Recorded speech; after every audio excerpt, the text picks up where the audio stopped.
The Podcaster's Guide to the Conspiracy, featuring Josh Edison and M. Dentith.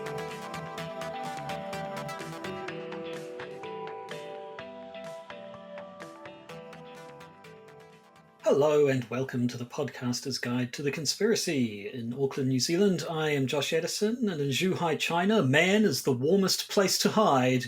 It's Associate Professor M.R.X. Dentith. It's true, I've been hiding in men for a long time, but it's time to emerge. Tauntaun style, yeah. Yes, yes, I'll get you, Luke. I'll get you, Luke. Yes. Now, here's the point where I normally say, so what have you been up to over the last 2 weeks? Although we're going to be talking about what you've been up to in the bonus episode. So is there any non-spoilery stuff you can say about your adventures in academia over the last fortnight? No, I mean, I've been doing some paper reviews, and I've also been revising the paper that I presented at the workshop in Kent back in June. So this is revisions based upon the feedback I got at Kent, and also the very useful feedback that Curtis Hagen sent me when I sent him a copy of the paper before I went to Kent. And Curtis's feedback has been very helpful, except for the fact that between sending him the paper and presenting at Kent, I also rewrote a large section of the paper. And so now I'm looking at Curtis's notes going, I think I've changed that, but now I need to go back and reread that section to see whether Curtis's worry still applies to the rewritten version or not. So it's ending up being an interesting case of time travel, going back all the way to the distant past of June 2024. And actually, in this case, the beginning of June 2024, when I was working on that original paper. It was a different time. We It was. We were both different people. I was younger then. Atomically. Okay, well that'll do. Like I say, we'll talk more in the bonus episode, but that is not the episode we're doing right now. This episode, as I discovered at the end of last episode, M hornswoggled me. It was a literal hornswoggle, I assume, in that I thought we were done talking about Quassim Cassam on conspiracy theories, but just when I thought I was out, you pulled me back in. Yes, and I pulled you back in because we reviewed Cassam's book, Conspiracy Theories. We're going to be reviewing Cassam's article, Conspiracy Theories. And technically, Conspiracy Theories is a summation of conspiracy theories. But as we're going to see, it's not quite the same argument, even though ostensibly it is. It's a very, very confusing paper. Yes, it's one of those ones that's sort of part sequel and part remake. It's the Evil Dead 2 of philosophy papers, or the what was the other one they did? The Craft. That the recent remake of The Craft, which then turned out to be a stealth sequel at the end, I think. Yes, I haven't seen the sequel/requel of The Craft, but maybe one day I will. I probably won't, but maybe one day I will. Okay, well, we've established what movie this paper is the equivalent of, which is, I guess, is the important work done. Evil Dead 2 it's definitely or The Craft? Might be a recent The Craft. I worry, and this is probably skipping to the end slightly, Evil Dead 2 is a good film. This is a good paper. That did occur to me, but well, let's chuck in a chime, start talking about it for real, and then we can see how it stacks up. Indeed. Welcome to Conspiracy Theory.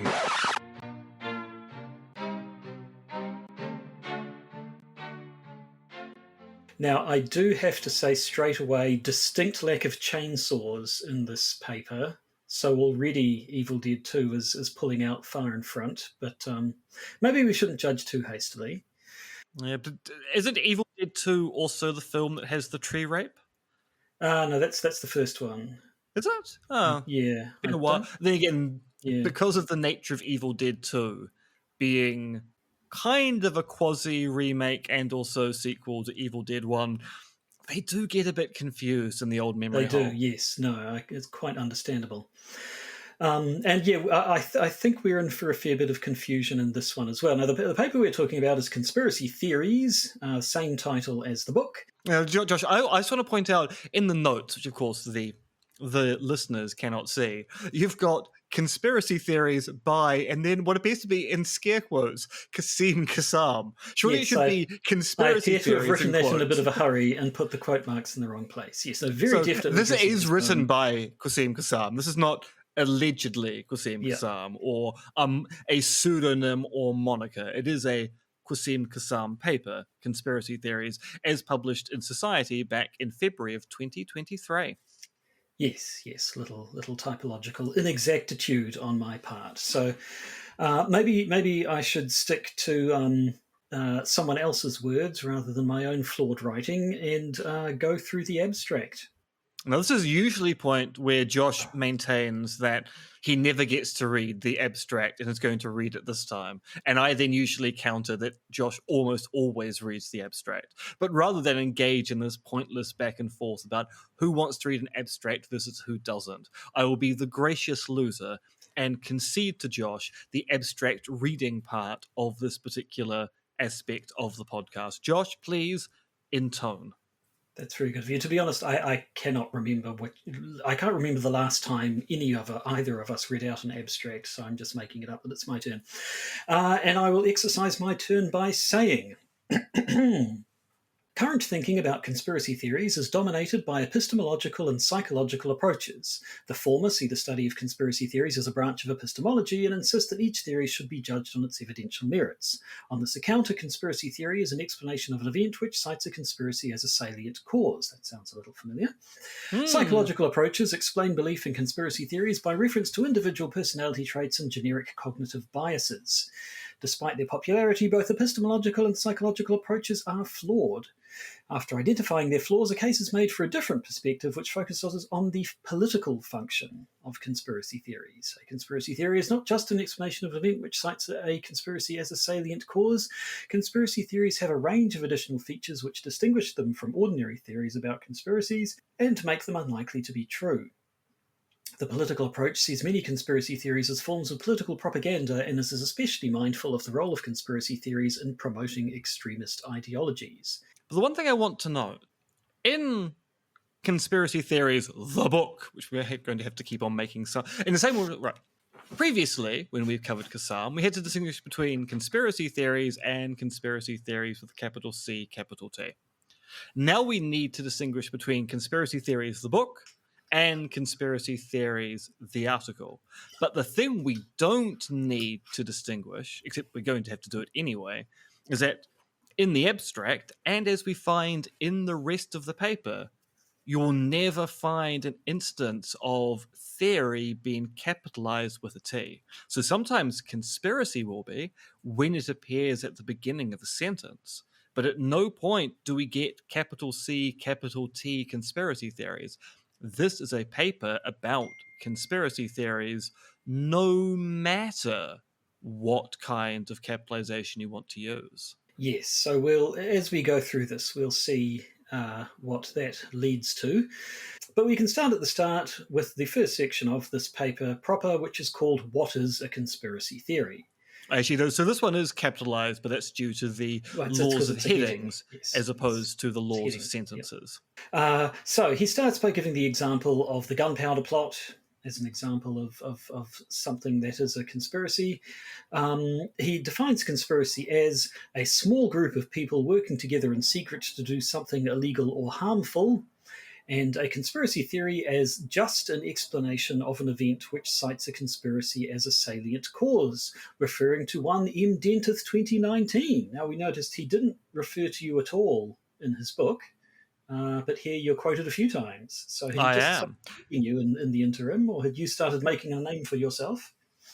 Well, I'd like to think I had already made a name for myself back when Cassam wrote his book, but as we noted at the time, Cassam's references to the existing philosophical literature were very limited there. So basically, Keeley, Cody, and Pigden. So no Basham, no Curtis Hagen.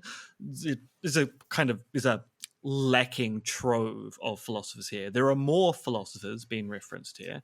It might also be because I wrote a rather damning review of Cassam's book, and Cassam was aware of that review because the journal I reviewed it for, the Journal of Political Philosophy, gave the review to Quassim before it was published so that he could write a reply to it. So he was aware of my criticism of the work, and maybe that led him to be interested in what else I have to say here. But the thing I do want to point out, he's taking my definition of conspiracy theory here, but the definition of conspiracy is not mine. Because I do not think a conspiracy is necessarily a small group. I think you can have large-scale conspiracies, like the conspiracy behind the Moscow show trials.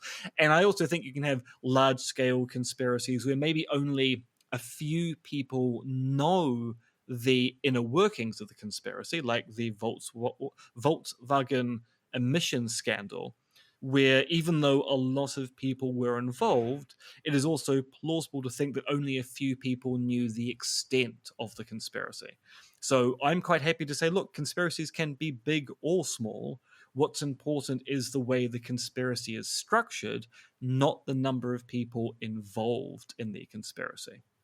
Yes, and you also don't think they're necessarily something illegal or harmful as well. No, that's the other thing. So this is not my definition of conspiracy.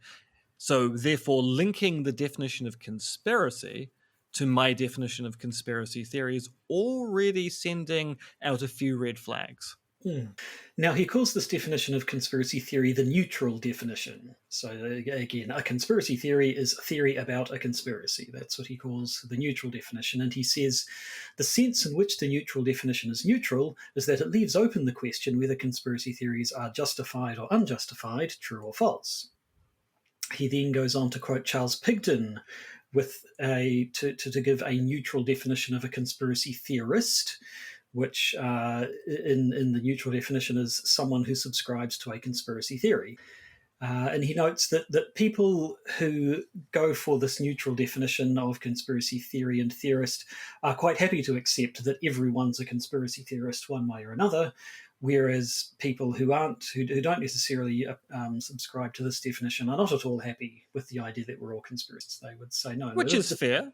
Yeah, which is fair. I mean, if you don't like the label conspiracy theory, and you don't like it because you're building into the definition of conspiracy theory that is in some sense a prima facie bad theory, whether that be epistemic, psychological, sociological, etc., then you're not going to want to be called a conspiracy theorist, someone who believes a conspiracy theory. But we particularists, those of us who are advocates of a non-pejorative definition, are quite happy to say, look, I'm a conspiracy theorist, you're a conspiracy theorist. Whether you're a good or bad conspiracy theorist is yet to be seen. Now, he then continues by saying, a natural thought is that theories that are generally referred to as conspiracy theories are not just theories about conspiracies. Now, the word natural is a fairly loaded term in any context, although to be fair, I think we have seen a lot of times people starting a paper with the intuition that conspiracy theories are something special, are inherently questionable or something, that one might say mad, bad, and or dangerous.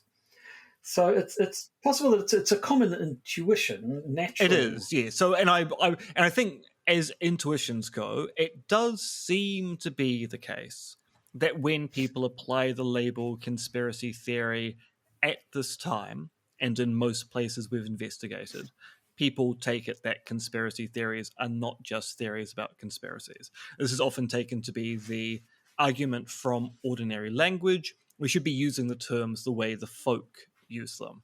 And I can be agnostic about ordinary usage because I argue that if we're going to engage in theoretically fruitful investigation of phenomena, sometimes it's necessary to divorce yourself from ordinary language and use terms in a stricter, more academic sense, which is why I tend to stipulate the meaning of conspiracy theory. And go, look, this may not match how the folk talk about these things, but we don't insist that scientists or psychologists use terms the way the folk do. We realize that they use specialized terminology to talk about the phenomena they're investigating. We can do the same thing with conspiracy theories.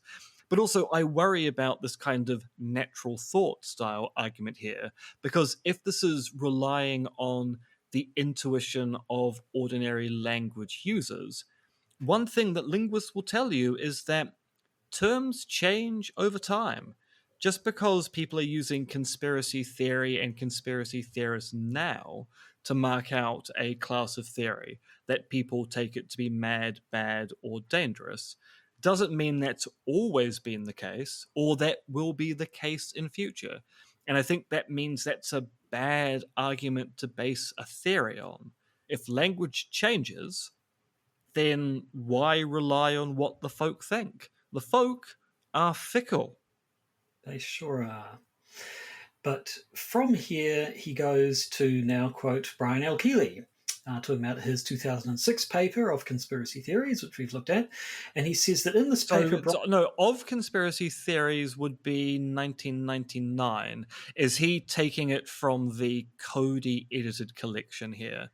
Because of conspiracy theories is in the Journal of Philosophy in 1999, but David's book, Conspiracy Theories, The Philosophical Debate, is, I think, around about 2006, and Of Conspiracy Theories gets reprinted there.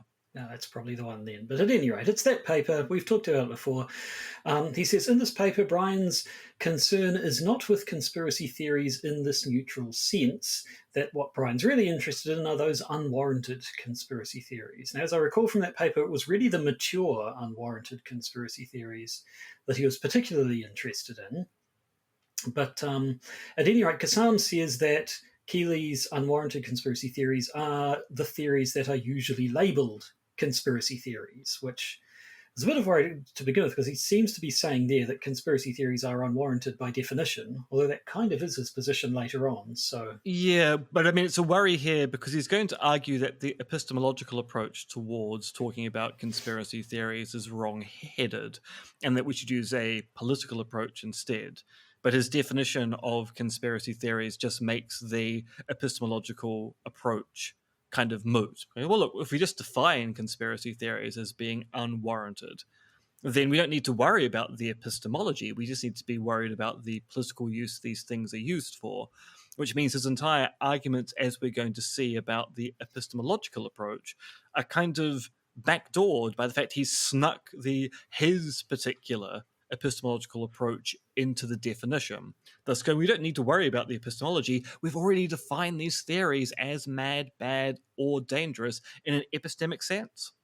Now, here is where Cassam introduces the contrasting account to the neutral account. He says we have the neutral account, all conspiracy theory, or conspiracy theory is just a theory about a conspiracy. Then he says there's the critical account, which is essentially this idea that theories, what we call conspiracy theories, are actually these unwarranted conspiracy theories, which I don't really think that wasn't really Brian's position so much. The unwarranted ones were the species that he was particularly interested in, but I don't think he ever said that's what a conspiracy theory is.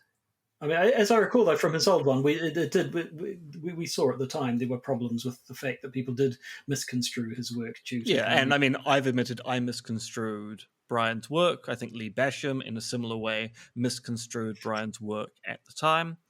But I think it's fairly clear, even if you do think that Of Conspiracy Theories is a generalist infused paper towards conspiracy theories, which I don't think it is. I think it's a much more particularist approach, but I can see that it was interpreted as being kind of one of the first generalist arguments at the time. It should be fairly clear from Brian's subsequent work that he's more of a fan of the neutral conception than the critical conception. And I say this because he co-wrote a chapter with me where we talk about conspiracy theories and appeals to expertise. So I don't think Cassam is getting Brian right in his 1999 in the first instance, but certainly if we take Brian's subsequent work, the idea that Brian is kind of advocating a critical account doesn't seem to ring true with the corpus of work he's produced. Yes. And then things go a little bit weirder again, because he gives a different definition of this sort of critical account of conspiracy theories, and it's his definition from his book, a slightly streamlined version of it. He says, another critical account says that what is special about conspiracy theories is that they are speculative, based on conjecture rather than solid evidence, contrarian, contrary to the received wisdom, baroque, extravagantly convoluted, amateurish, largely the work of amateurs rather than accredited specialists in the relevant subjects, and self-sealing, immune to counter-evidence. So he swapped esoteric for baroque there, which he explains that move in a footnote, and also he's dropped the pre-modern bit, but it's essentially the definition that he gave in his book. And straight away, there's again this idea that he starts playing fast and loose with his definitions, because I'm sure Brian Keeley would not define conspiracy theories that way, and yet he's saying that's just sort of another version of this critical theory, which he's already said is what Brian was talking about. So it seems a little bit... Well, yeah, because I mean, if we think about the self-sealing aspect, Brian talks about the problem of falsifying conspiracy theories in his 1999, and then points out, well, look, if the conspirators really are covering up what they're doing here, claiming that conspiracy theories are unfalsifiable, i.e. they are self-sealing, isn't a mark against a theory about an actual conspiracy. And given that Brian is really only interested in that paper, as we said before, in mature unwarranted conspiracy theories which seem to remain unwarranted over time because no positive evidence has accrued towards them, his interest is in how do we assess whether a conspiracy theory has matured, thus justifying a kind of deserved suspicion of those particular theories. So, yeah, this does not seem like it's a similar definition along the same line as Brian's. It's a very weird interpretation of Brian's work, and I'm not quite sure why Cassam is trying to piggyback on that, say, oh, I'm doing the same kind of work that Keeley did.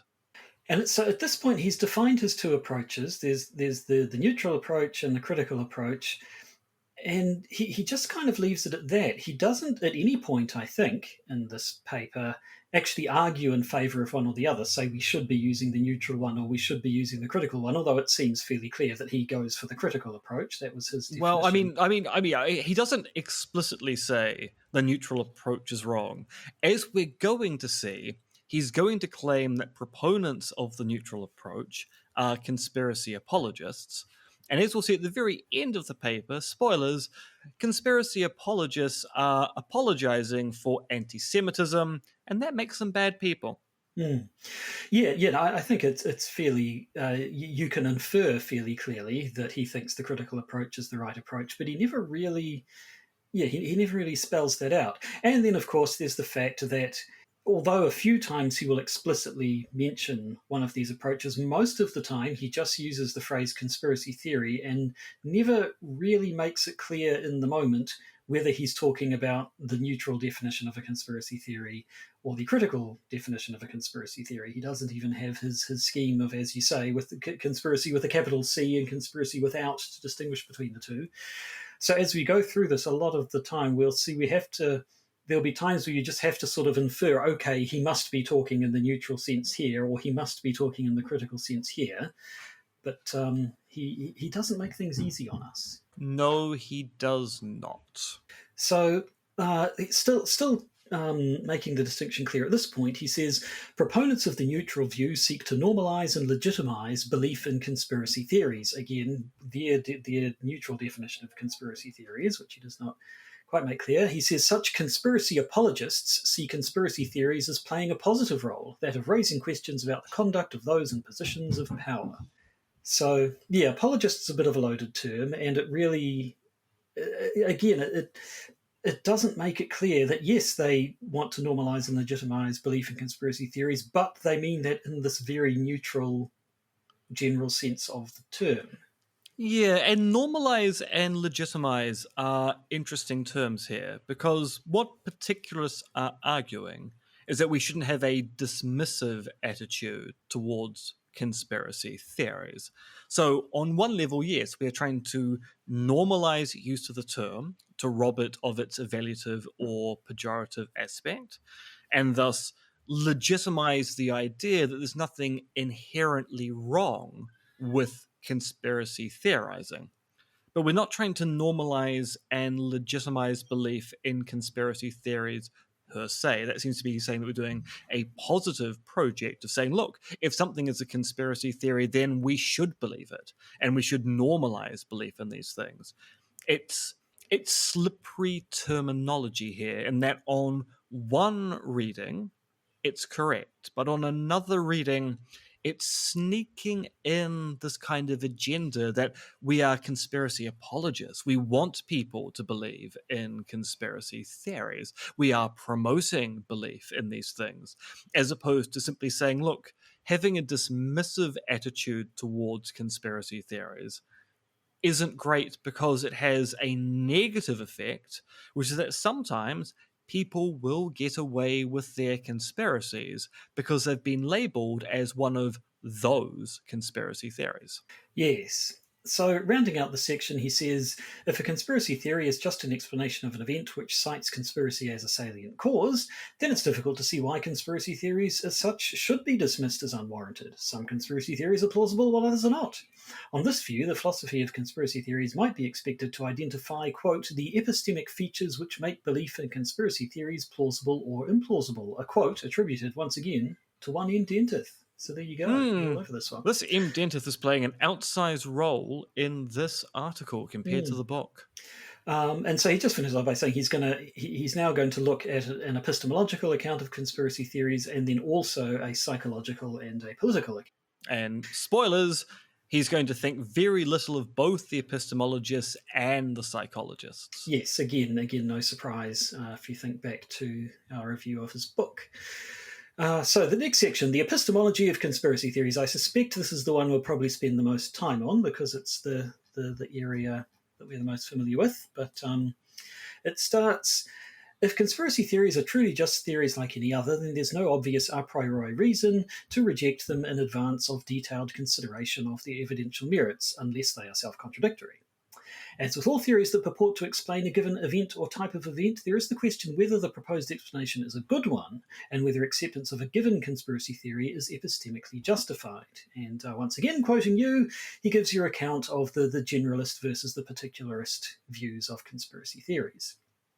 And follows this up by saying, the neutral conception of conspiracy theories makes particularism unavoidable. If conspiracy theories can be warranted or unwarranted, who could object to the principle that every such theory should be assessed on its merits? However, he then turning to the critical approach, he says that this critical approach does not stipulate that conspiracy theories are false, but it does imply that they are suspect and unlikely to be true. It's not the fact that they are contrary to the received wisdom or baroque that makes them suspect. Of greater significance is the fact that conspiracy theories in the critical sense are speculative, amateurish, and self-sealing. So still making the two approaches distinct here. Except that, of course, he's not, because he has kind of in the previous section implied quite strongly that conspiracy theories are by definition unwarranted. Yes. So I think at the start here, he's still sort of keeping it a bit neutral, but yeah, as it goes. Yeah. So in reference to those points, he says conspiracy theories, again in the critical sense, are speculative because they rely on circumstantial rather than direct evidence. He says they're amateurish, pointing out, quote, saying, conspiracy apologists point to the uncovering of well-known conspiracies like Watergate, but evidence of these conspiracies was discovered by well-placed individuals, journalists and whistleblowers, relying on solid evidence acquired in familiar ways. For example, the two journalists who uncovered the Watergate conspiracy, Bob Woodward and Carl Bernstein, had a source, Deep Throat, in the White House. Although, as I recall from last time, we talked that Watergate really did seem to, at least to begin with, satisfy all of his definitions for one of his critical conspiracy theories. Yeah, and this, once again, this just ignores the entire history of the unraveling of the Watergate scandal, and that Woodward and Bernstein were quite happy to say in All the President's Men that for the first 6 months of their investigation, it was highly speculative, and they had no direct evidence, and they were going on hunches and gut feelings. And also, when you actually look into Deep Throat himself was fairly condemning of the kind of arguments and evidence that Woodward and Bernstein were using. Deep Throat was basically saying, look, you're going out on a limb here. So the idea, so this entire description of Watergate here is just glossing over just how complicated Watergate is as a conspiracy theory that turned into an official theory over time. And then to that final aspect of being self-sealing, he says the sense in which conspiracy theories are self-sealing is that evidence that counters a theory is reinterpreted as originating from the conspiracy.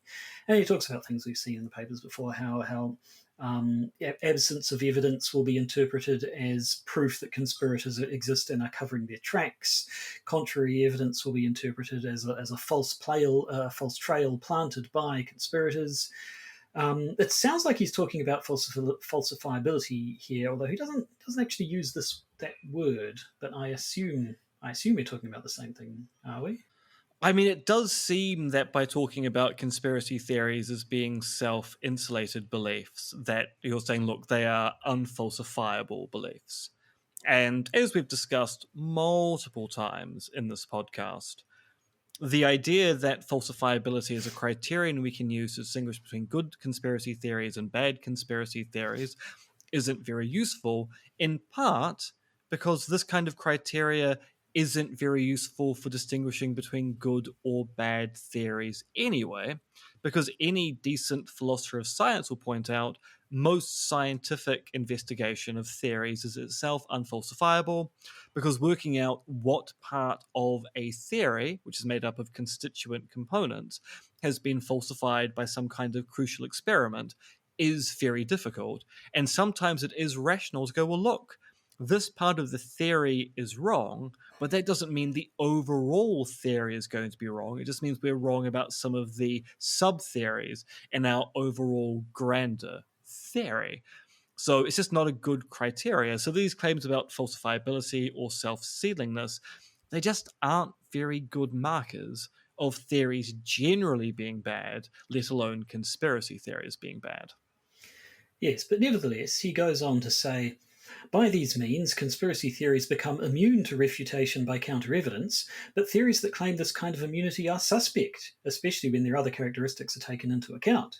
To put it another way, a prima facie suspicion of conspiracy theories is justified, in line with generalism, even if we are also then prepared to assess these theories on a case-by-case basis in accordance with particularism.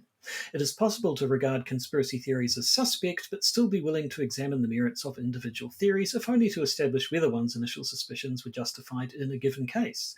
Generalism and particularism are, in this sense, compatible. The sense being suspicion of them, not as opposed to being having an attitude towards whether they're warranted or reasonable, say. And once again, he's snuck into his definition already that conspiracy theories are by definition unwarranted. Now, admittedly, he might be using unwarranted in the sense of not false. Sorry, I mean might be using unwarranted here, not in the sense of false, but implausible to believe given the available evidence, because as I've argued in the past, unwarranted is a kind of ambiguous term as to whether you mean unwarranted qua false or unwarranted qua unreasonable to believe given the available evidence here. But it does seem he's working with their false hypothesis here. So saying that there is a compatibility between generalism and particularism, given the story he's already told, doesn't seem to work. Yes, I mean, he is really saying there, he's giving this idea that conspiracy theories are all suspect, but you can be a particularist in the fact that you investigate some of them, which that doesn't really sound like a particularist attitude. And then he also does another slightly odd thing. He says, underlying these concerns about a narrowly epistemological approach to conspiracy theories is a deeper point. This approach regards conspiracy theories as theories like any other, but this is hard to reconcile with the content of many actual conspiracy theories. And this idea, a narrowly epistemological approach, going by the next sentence, I assume by a narrowly epistemological approach he means the neutral approach. I mean, that's what I also assume, given the way the paper is written. But as you've already pointed out, it's a little bit vague as to what he's talking about post the initial discussion of the neutral versus critical approach, because he's not really making a distinction about which one he's talking about at any given time. We can imply he thinks the critical approach is better, but it's never outright stated. Rather, what you get is a whole bunch of arguments designed to undermine the conspiracy apologists who are promoting a neutral approach. Yeah. But so nevertheless, so he said there that the neutral approach says that conspiracy theories are just theories like any other, and should be treated as such, but this is hard to reconcile with the content of many actual conspiracy theories. And then he goes on to give examples of things like the protocols of the Elders of Zion and all of their anti-Semitism, which has led right up to the modern day, things like QAnon, or at least bits of QAnon.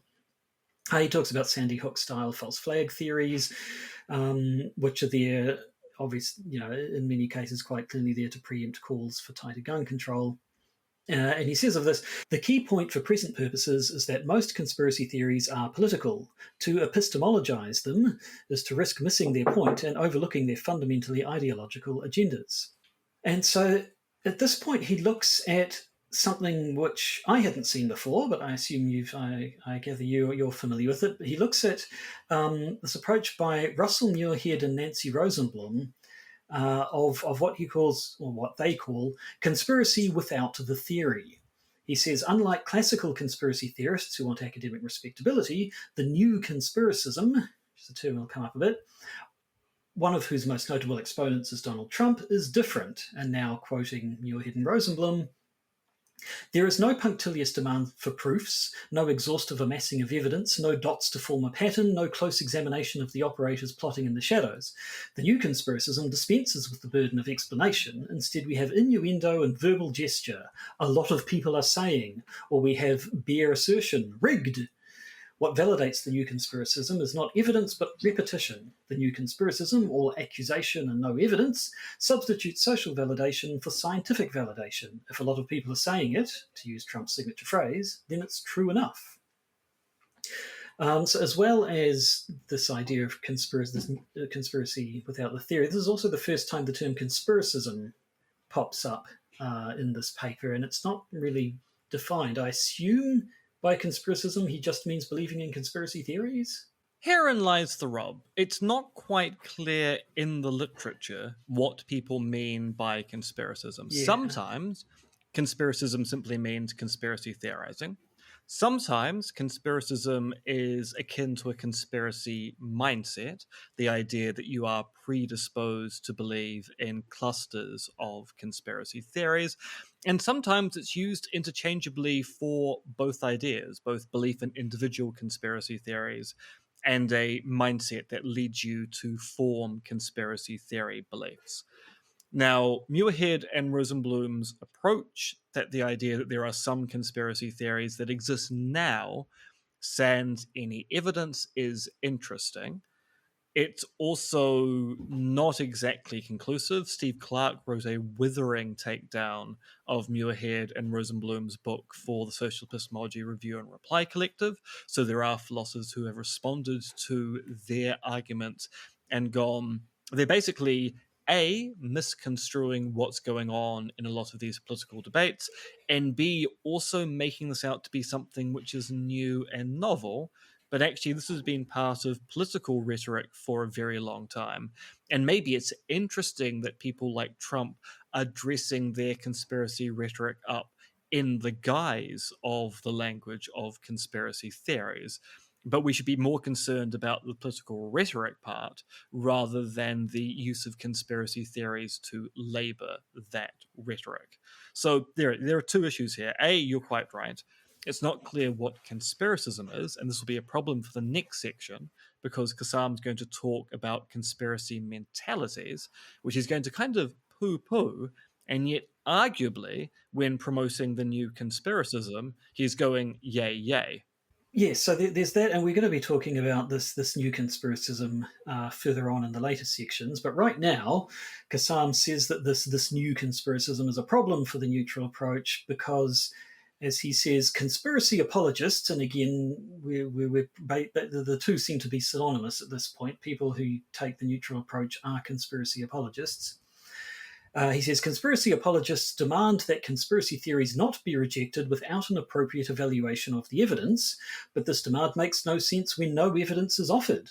New conspiracism is immune to counter-evidence because it was never based on evidence in the first place.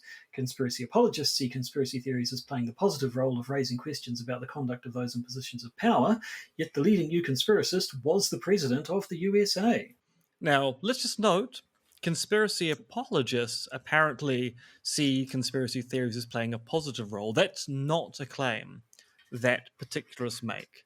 Particularists simply make the claim that being dismissive of conspiracy theories plays a negative role. And that, yes, it might be good to entertain conspiracy theories to work out whether they are good or bad, but it's not quite going as far as this positive agenda that Cassam is putting forward here. So, as we're going to see, I think particularists can deal with this. Yes, he does basically seem to be putting general claims into the mouths of particularists here. At this point, talking about the new conspiracism, he says it has more in common with rumours, which I thought was interesting because isn't that something you've looked at in the past? Yeah, one of the first things I ever published was a book. I'm about to say a book chamber, an entire chamber of book, a book chapter on rumor mongering and comparing it with things like gossip and conspiracy theorizing. Because, I mean, I take it that rumoring is a fact detecting process. If I hear a rumor, then I'll express that rumor to someone else. And if someone has a knockdown objection to the rumor, then my rumor mongering stops at that point. But if I express that rumor to you and you go, oh, yes, I've heard something similar, then I've got grounds to go, maybe this should be investigated slightly further. But of course, the problem is rumor is one of those things which sometimes has a pejorative aspect associated with it. And so there are different accounts of rumor, a generalist and particularist account. So this comes to the end of the section on the epistemology of conspiracy theories. He finishes by pointing out that Muirhead and Rosenblum also say that, quote, the new conspiracism sheds political theory.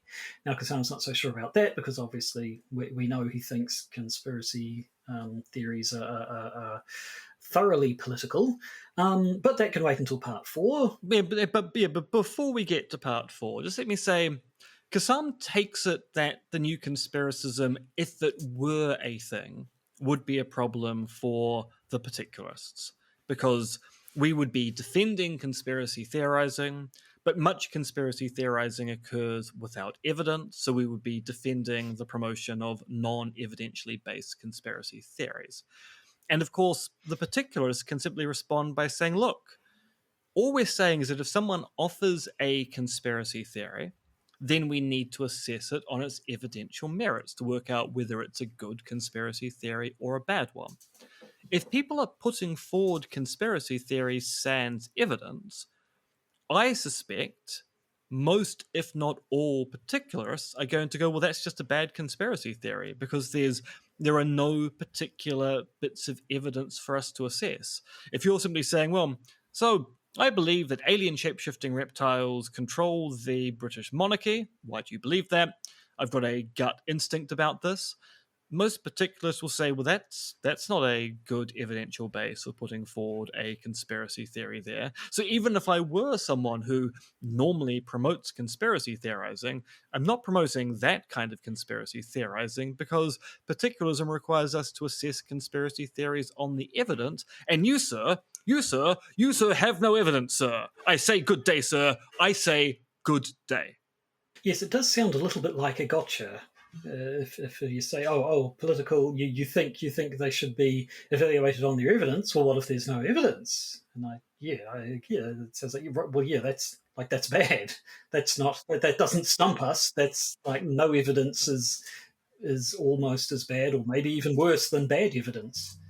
If we take the analogy here that particularists are concerned that we should treat conspiracy theories like any other kind of theory, a particularist will say, look, a scientific theory which is entirely based upon a scientist's hunch with no experimental evidence whatsoever, probably going to say it's a bad theory.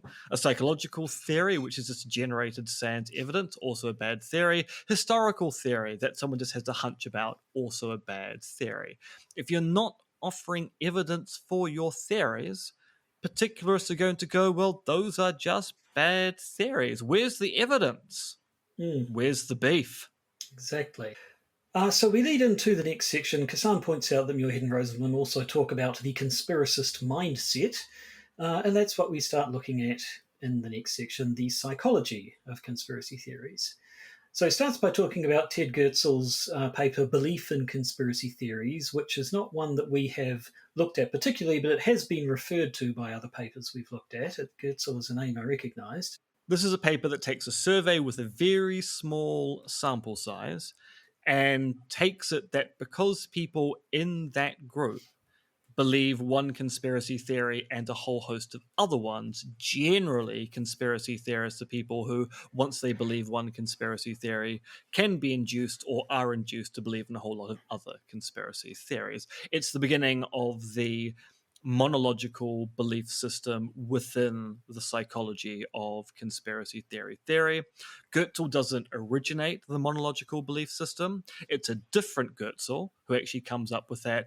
Ted is simply the person who applies it to conspiracy theories and belief of them in psychology.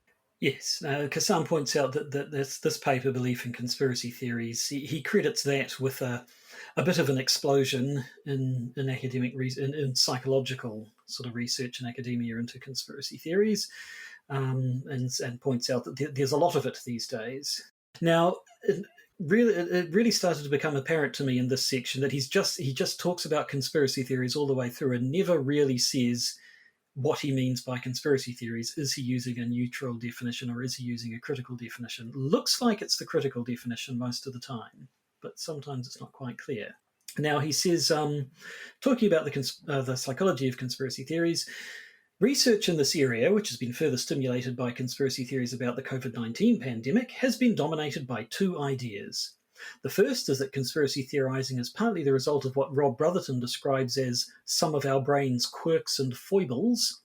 The second is that belief in conspiracy theories is a matter of personality, and that there are measurable individual differences in people's willingness to accept conspiracy theories. So this is the idea that there is such a thing as a conspiracy mentality or a conspiracy mindset. And this means that, as Cassam says, knowing that a person is conspiracy-minded enables one to predict their response to a conspiracy theory they have not come across before. So he looks at this in a bit more detail. That those quirks and foibles he mentioned before that lead to conspiracy theorizing include things like intentionality bias, confirmation bias, proportionality bias, the idea that big events must have big causes, all cognitive biases that I think most people have heard about these days. The problem, though, there is that everybody has these cognitive biases. That's just a thing. But we're not all conspiracy theorists. So how do you explain that? Well, Cassam says that this confuses the idea that we all believe some theories about conspiracies with the notion that we are all conspiracy theorists in the special sense in which people who believe that 9/11 was an inside job are conspiracy theorists, which...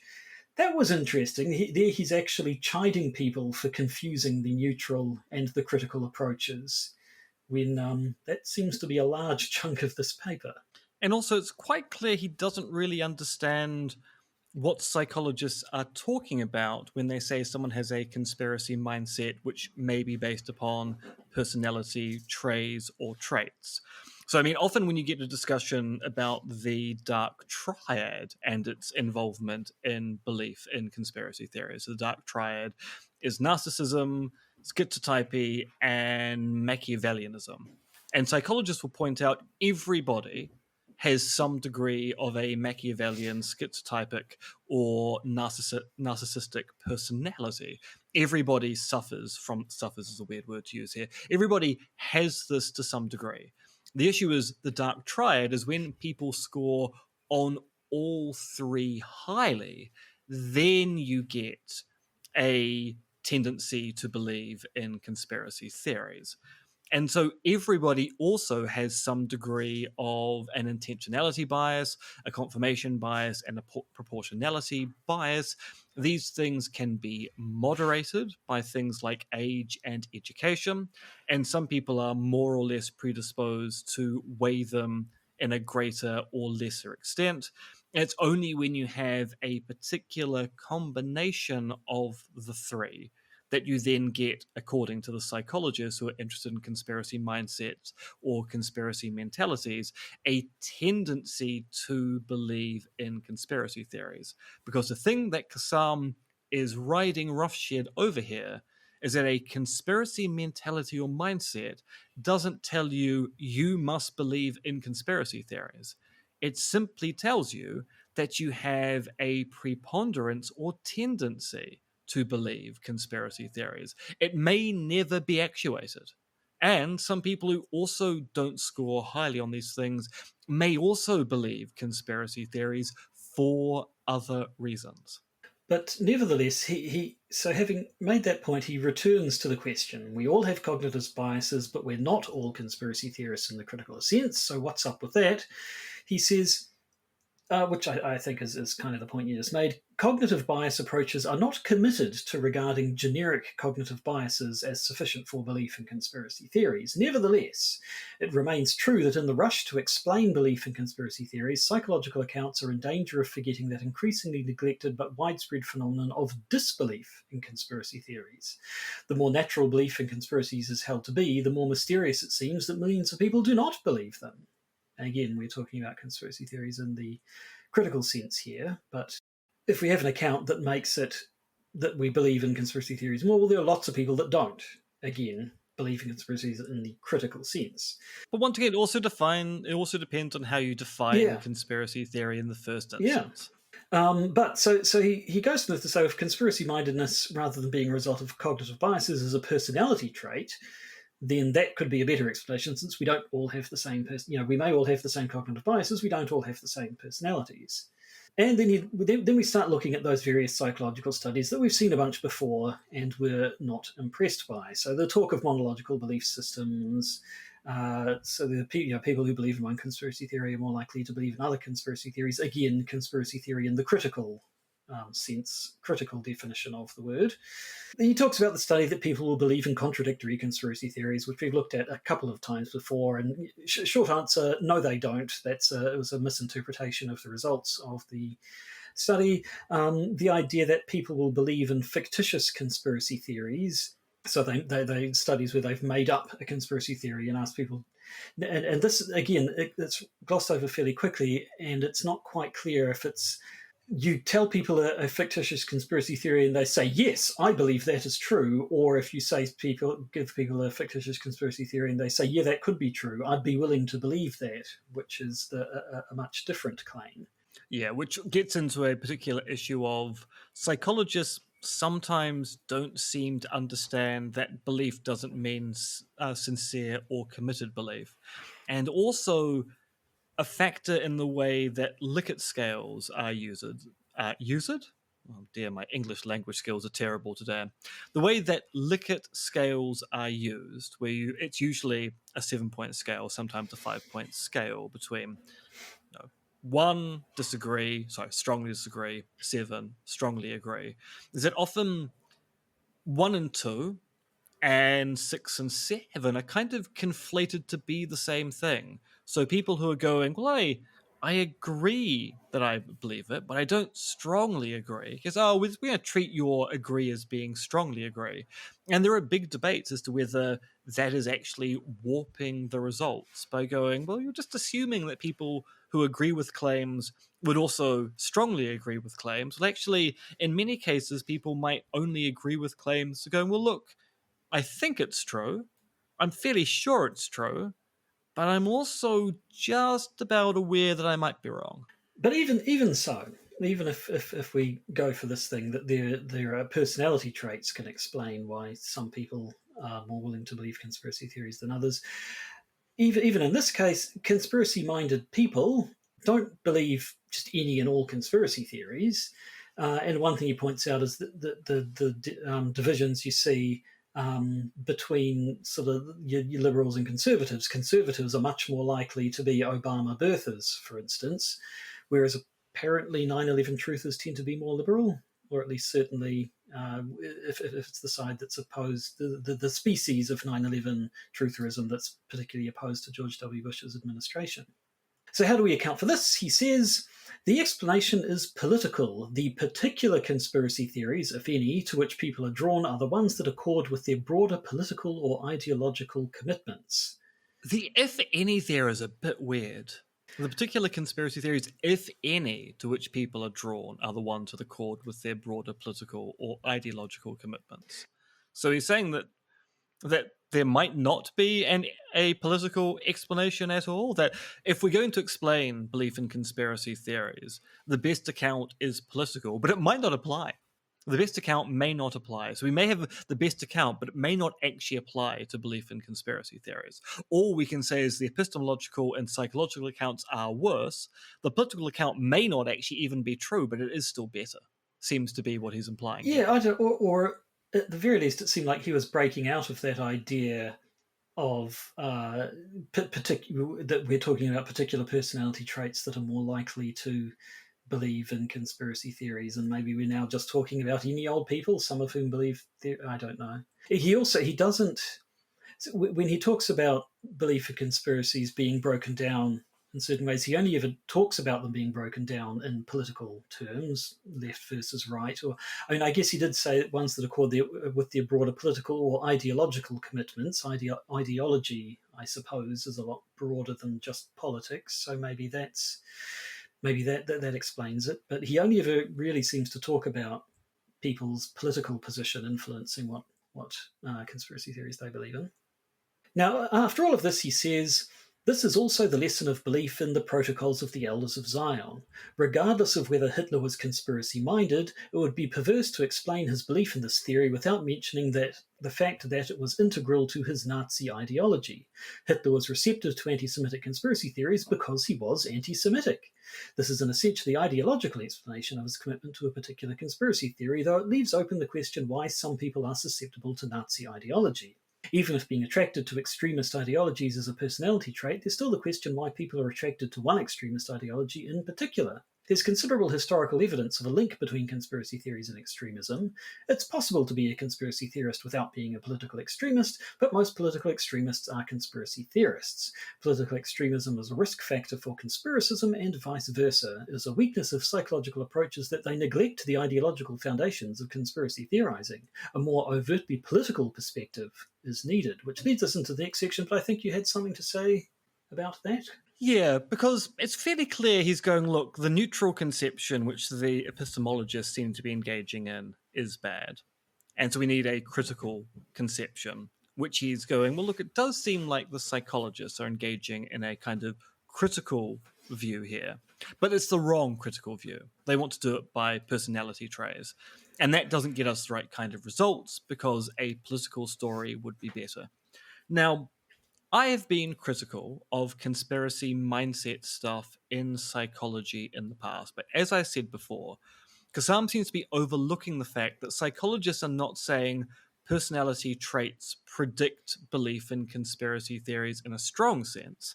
What they're saying is that personality traits are, and I'm using trait and traits interchangeably here because I'm both a philosopher and someone who did anthropology at university, and the anthropologists are all American, and they say trait rather than trait. It gets very confusing.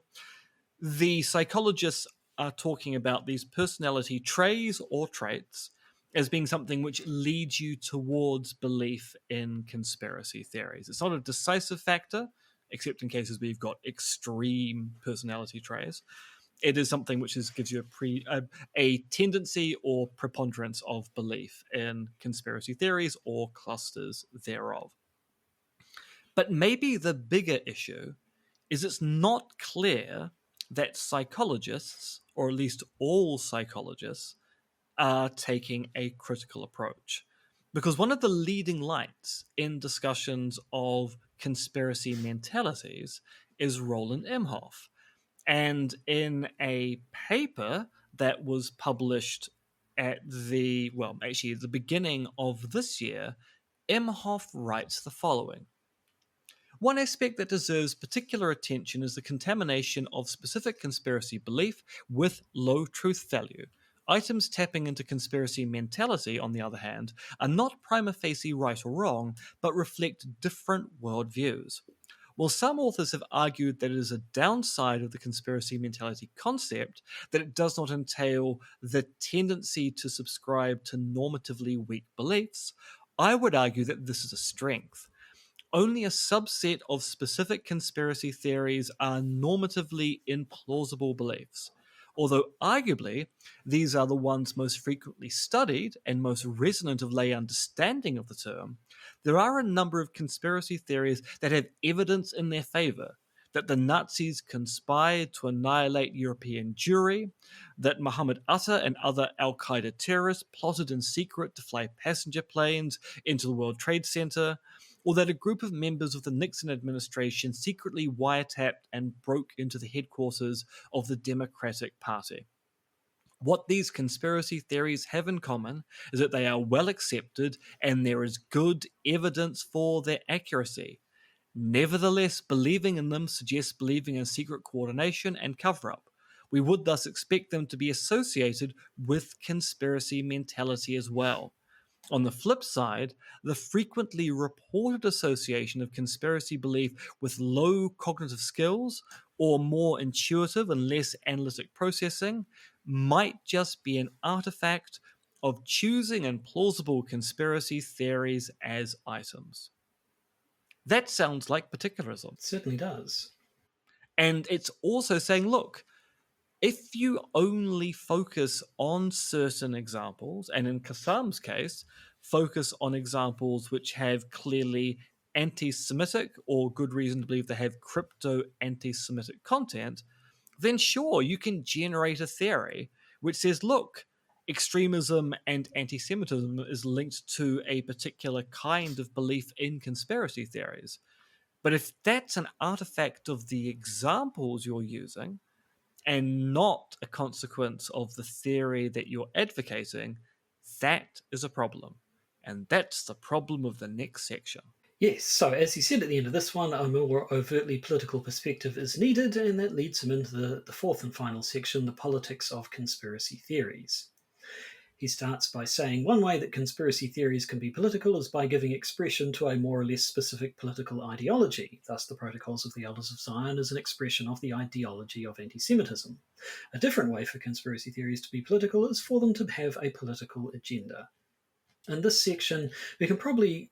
I sort of skipped over it fairly quickly because it's basically a restatement of his arguments from the book, which we spent 2 episodes looking at, this idea that conspiracy theories are political propaganda, which he calls the propaganda model. And not just political propaganda, right-wing political propaganda. So even if you are a progressive who thinks you have a left-wing conspiracy theory, you don't. It's a right-wing conspiracy theory. Yes, so he goes through all the points we've seen before. He points out that some conspiracy theorists believe their own theories while others do not. He again gives the examples of Sandy Hook. He talks about propaganda, saying propaganda is the deliberate attempt to alter, reinforce, or otherwise affect a person's political views and conduct by manipulating their emotions. He repeats the claim, for instance, that this almost might be word for word from the book, that the Sandy Hook conspiracy theorist who sincerely believes the whole thing was a hoax will be no less effective at getting the anti-gun control message across than an insincere proponent of the same view. However, his sincerity does not mean what he says is not propaganda. Interesting, he uses the term conspiracy entrepreneurs for these people who promote conspiracy theories specifically because they want to get across a political idea, and the implication being that they don't actually believe these theories, they're just using them as a means to an end. Conspiracy entrepreneur was again, spoilers for the bonus episode, but that was something that came up in, I think, the chapter of your book.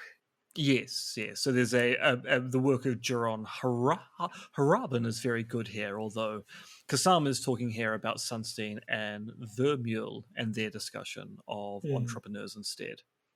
In this section, he says conspiracy theories are stories, and the most seductive conspiracy theories have the emotional appeal of certain kinds of fiction. And talks a bit about the story nature of it relating to that and propaganda.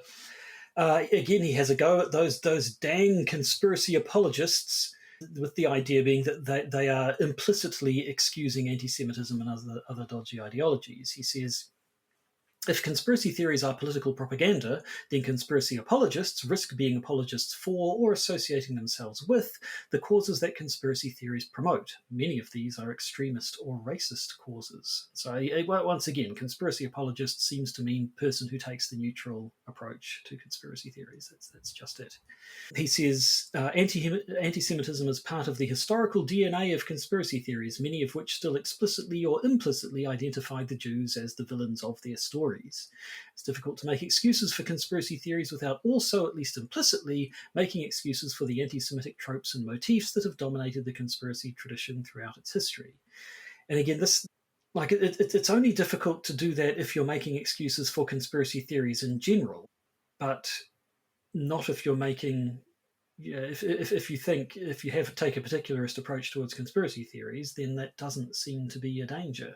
If you're saying these particular historical ones are fine because they are well evidenced and we all know that they're true, then you're not excusing anything. And also, in danger of saying something which might get a person cancelled, the idea that conspiracy theories are inherently anti-Semitic or even mostly anti-Semitic can get in the sea. People who make those claims don't seem to know about the wealth or diversity of conspiracy theories. Yes, it is true. In a lot of Western political rhetoric, over the course of the 19th, 20th, and unfortunately the 21st century, certain conspiracy theorist entrepreneurs have turned out to be anti Semites who are using conspiracy theories to launder their anti Semitism by implying that the people behind the conspiracy are those perfidious Jewish people. But that isn't the sum total of conspiracy theories, and I would argue actually isn't even the majority of conspiracy theory belief or even insincere promotion of conspiracy theories. Cassam is fairly clearly indicating that most conspiracy theories are anti-Semitic, and that is a good reason to try to chide people from being conspiracy apologists. I just don't think that's true. There's certainly a significant subset of conspiracy theories that are anti-Semitic or have anti-Semitic roots, but yeah, they're not the whole of the story. There was a discussion at the reading group I run, which occurred earlier this week, where we were talking about QAnon, and the paper we were reading made the claim that QAnon is obviously an anti-Semitic theory. One of the people in the group was going, well, why would you make that claim? And I was going, well, it's because QAnon is a pedophilic satanic conspiracy theory, and some people make the claim that those are inherently anti-Semitic conspiracy theories because of blood libel claims and rumors about Jewish people kidnapping Christian children in the past. And one of the people in the group was going, well, these people need to look into things like the Know Nothing movements back in the United States, because they were making claims about children being kidnapped and being indoctrinated, but they were making those claims about Catholics. And at the time they're making those claims about Catholics, Catholics are very anti Semitic. So they're making claims about Catholics, an anti Semitic group. And why not make the claim the QAnon thing has crypto anti-Catholic elements, given that yes, it is true that stealing children views have been common to a large number of anti-Semitic conspiracy theories, but it's actually been a cudgel used to attack others in a community for a whole bunch of people in different cultures at different times. Yeah, I mean, maybe you could talk about sort of the genealogy of them, and that yes, this isn't an anti-Semitic conspiracy theory; it's an anti-Semite conspiracy theory.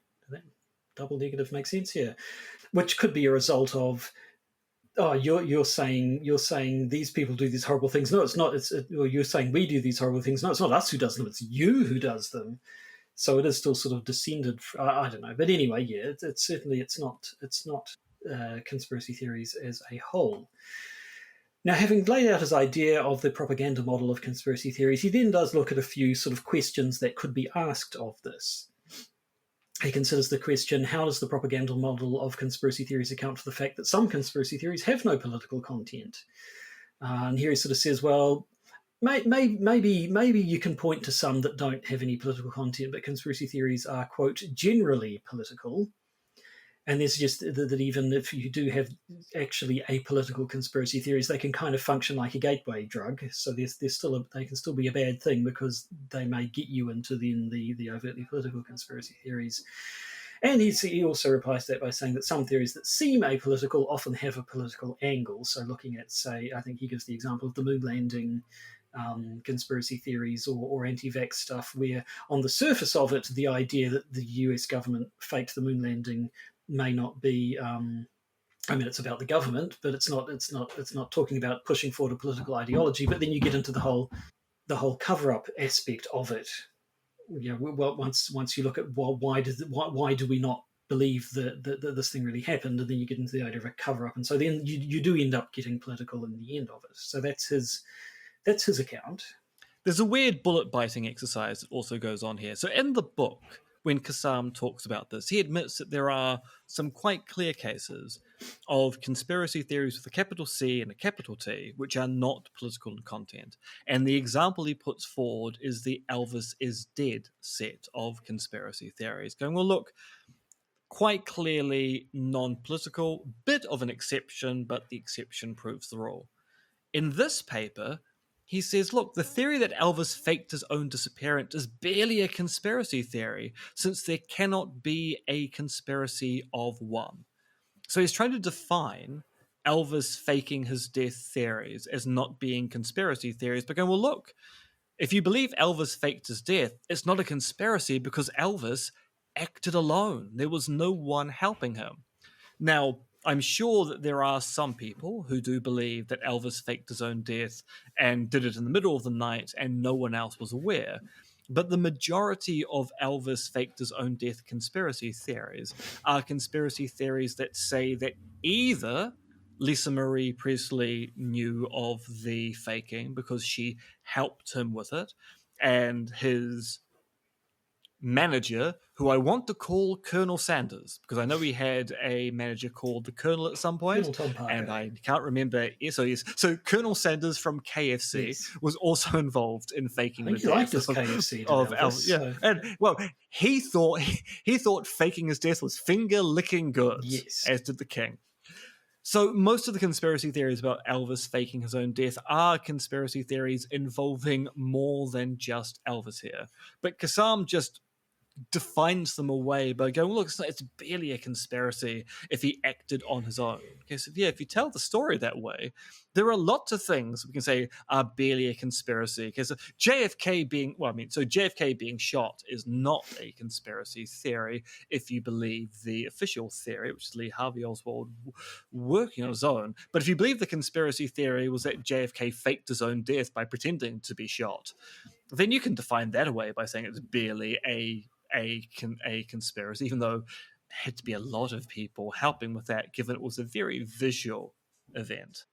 Yes, so there's that bit, but then he then also looks at the sort of potential challenge for the propaganda model, which is, what is the propaganda model's take on new conspiracism? In particular, how does it respond to the suggestion that this form of conspiracism is not ideological? As recall from that earlier segment, that they said that this new conspiracism is not ideological, and he wasn't too clear about that. So here he sets this out. He says that these new conspiracism style of conspiracy theories might not be theories as such, but they are still, quote, embedded in a right-wing political tradition and have something that is recognizable as an ideology. Now, those are just weasel words, because ideology and theory might well be the same thing. If it turns out that someone's polemic comes out of their ideology, and the ideology is a theoretical right-wing political construct. The fact we call it an ideology doesn't deny the idea that it's also not a theory in some sense. So essentially he's going, Muirhead and Rosenblum are right to say that conspiracy theories are offered without any kind of evidential background. But actually they might also be enmeshed in an ideology or a theory, and that is actually a kind of evidence that comes to bear when assessing whether a particular polemic stance is good or bad. You can't really have it both ways. Well, he says to resolve this issue, greater clarity would be required about what constitutes a theory and what it is to have a theory, which was my sort of reaction to the whole new conspiracism thing anyway. The conspiracy without the theory. Yeah. Well, are so these essentially things he's not praised the theories, new conspiracism and then pulled the rug out from under it when it's no longer necessary for his own theory. And finally, he considers the question, does the propaganda model rule out the possibility of conspiracy theories serving as propaganda for progressive causes? If so, is it right to rule this out? Now, he doesn't, as far as I can see, he doesn't explicitly answer that question, but the implied answer is no, it does not rule out the possibility of conspiracy theories for progressive causes. But he basically does this just by going on to talk about how progressive conspiracy theories are just as bad as right-wing ones. And he finishes everything up. He rejects the defense, which you'd mentioned earlier, that progressive conspiracy theories are okay because they hold governments to account, which again I don't think is really what particularists say. But this all leads to the conclusion of the paper, which reads, given what is known about the history of conspiracy theories and the political agendas of some of the most influential conspiracy theories, it is remarkable that people who see themselves as politically progressive continue to expend intellectual energy on defending belief in conspiracy theories. They may say they're not committed to defending every conspiracy theory and that they're entitled to reject a conspiracy theory on its evidential merits. However, even to talk about the evidential merits of a theory like QAnon is already to concede too much. The evidence for a theory is evidence of its truth, but theories like QAnon are barely candidates for truth. Conspiracy theories which promote extremist anti-Semitic ideologies need to be called out for doing so, and philosophers whose analyses even unwittingly give succor to such theories should know better. Ooh, you bitch. That was quite a sting in the tail there. And yes, this idea, defending belief in conspiracy theories, they say they're not committed to defending every. Of course, that's what they say if they're particularists. That is very explicitly the idea that particularists are defending belief in conspiracy theories is just not a thing at all. So yeah, it really does seem to be. I don't know. Is it an argument by association or something? It seems like rather than arguing against the particularist position, he's sort of associating it with evil things like anti-Semitism and saying, therefore, it's bad. Yes. It's essentially saying that, look, conspiracy apologists, qua the particularists, are engaging in unbecoming behaviour, and thus we should shame them into shutting up. It wasn't quite clear why he leans on progressive theories to make this point. If he's rejecting the idea that, here he's specifically rejecting the idea that that you might want to defend progressive conspiracy theories by saying they hold governments to account. I don't see why you need to focus on progressive conspiracies for that anyway. Conservative conspiracy theories would certainly be good at holding left-wing governments to account, or right-wing governments, really. Yeah, I mean, arguably many of the unwarranted and deservedly suspicious Republican conspiracy theories are all about how the government is doing bad things and they are calling them out for account. They might well be wrong. In fact, I think they are wrong. But often they are about this government is doing bad things and therefore we need to stop them from doing those bad things. Yes, if I'm reading it, if I'm understanding this, I think where it was coming from was that conservative conspiracy theories are all anti-Semitic and therefore just inherently bad, but progressive ones are also inherently bad anyway. I think that's where he was coming from. And genealogically, those progressive conspiracy theories probably have anti-Semitic origins because they are still functioning as a form of propaganda. You're trying to alter someone's beliefs. And given that propaganda is inherently right-wing and inherently anti-Semitic, even progressive conspiracy theories are going to be tarnished with that history of anti-Semitism. So, yeah, don't promote left-wing conspiracy theories. It makes you just as bad as the right-wing conspiracy theorists. Yeah. So yes, I think overall, in the condensed format of a paper rather than a whole book, I think that this felt like it came off a lot worse. It really became apparent there was some dodgy argumentation going on. There was a lot of to take a charitable reading of it, you really have to do a lot of inferring at every point exactly what definition he's using at any time and so on. He doesn't make it clear at all most of the time. So yeah, I thought that was a fairly like I found previous papers we've looked at unconvincing. I thought this one was just kind of bad. It is a very weird summary of the book, in that it highlights the bits of the book which I think really don't understand the literature or the kind of examples we should be using to talk about conspiracy theories. So yeah, it is not a paper I have any fondness for, even though it is a paper which has increased my H index, unlike the book. I'm sure it would have.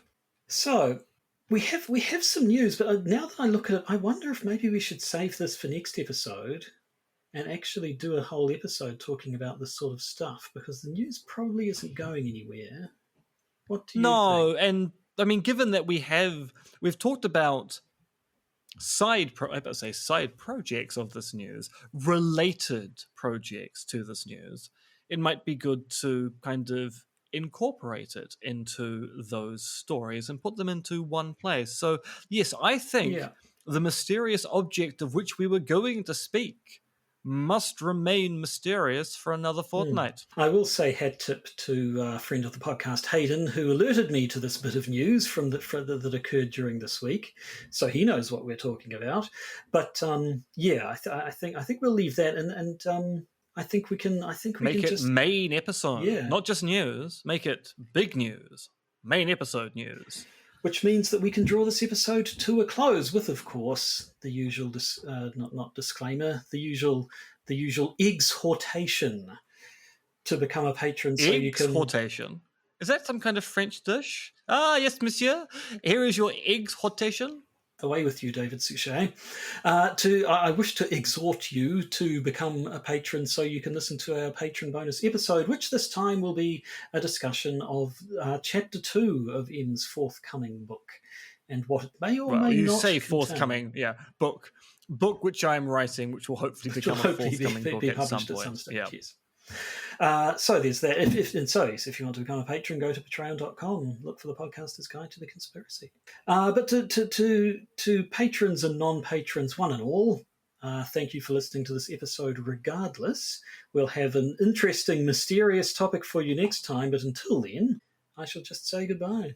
And I shall say, the little grey cells, they tell me that I have to remember to say goodbye as well, but I cannot work out how one says goodbye in Belgian, so I will simply say exhortation, my friend.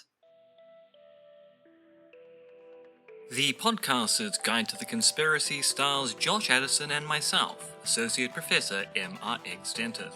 Our show's producers are Tom and Philip, plus another mysterious anonymous donor. You can contact Josh and myself at podcastconspiracy@gmail.com, and please do consider joining our Patreon.